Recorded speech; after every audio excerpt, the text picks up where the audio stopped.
కష్టకాలం దుఃఖ సమయం నన్ను వేధించగా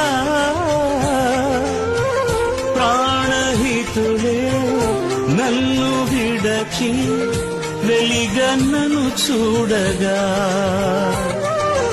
ఓదార్పువైనా చెంత నీవే ఉండినావు నా కన్నీరు నీ కవితలో రాసి ఉంచినావు ఓదార్పువైనా చెంత నీవే ఉండినావు నా కన్నీరు నీ కవితలో రాసి ఉంచినావు ఏమి అద్భుత ప్రేమయ ఏ రీతి పాడనయా నీవెనా మార్గము నీవెనా జీవము నీవెనా గమ్యము నీవెనా సర్వము నా మనసు తీర నిన్ను పాడి పొగడెద దేవా.